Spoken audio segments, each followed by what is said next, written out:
السلام علیکم ورحمۃ اللہ وبرکاتہ۔ امید کرتا ہوں تمام احباب خیر و عافیت سے ہوں گے۔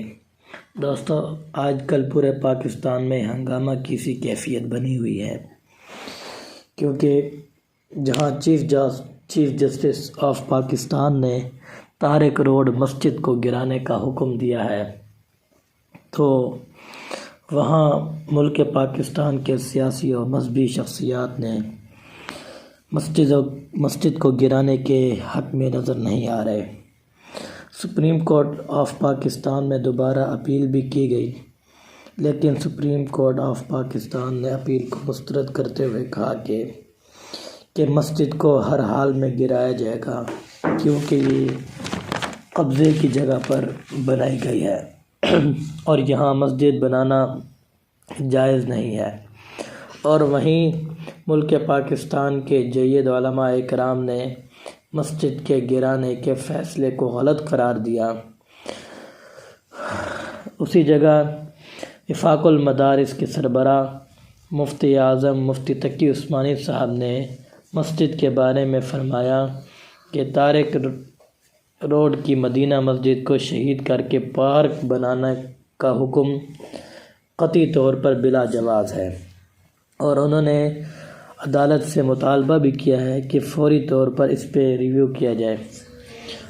اور اسی طرح بلا مذہبی اسکالر مفتی تقی عثمانی صاحب اور مفتی عبدالواحد قریشی صاحب نے بھی اس حکم کو قطعی طور پر بلا جواز قرار دیا۔ اور اسی طرح ملک کے متعدد سیاسی اور مذہبی شخصیات نے بھی اس پر تشویش کا اظہار کیا۔ صبح سندھ کے جمعیت علماء اسلام کے مولانا راشد محمود صاحب تو اس فیصلے پر گرما گرم نظر آئے، شدید مذمت کرتے ہوئے فرمایا کہ ہم خون کے آخری قطرے تک اس مسجد کی حفاظت کریں گے، اور انہوں نے کہا کہ ہم مسجدوں کی حفاظت کرتے رہیں گے جب تک ہم زندہ ہیں، تو تمہارا باپ بھی اس مسجد کو نہیں گرا سکتا۔ اور اسی طرح جمعیت علماء اسلام کے سربراہ مولانا فضل الرحمان صاحب نے بھی اس مسجد کو گرانے کے فیصلے کی مذمت کی۔ اور اسی طرح مزید بھی سیاسی اور مذہبی شخصیات اور شہریوں نے بھی پرزور احتجاج کر کے اس فیصلے پر ناگوارگی اور ناخوشی کا اظہار کیا۔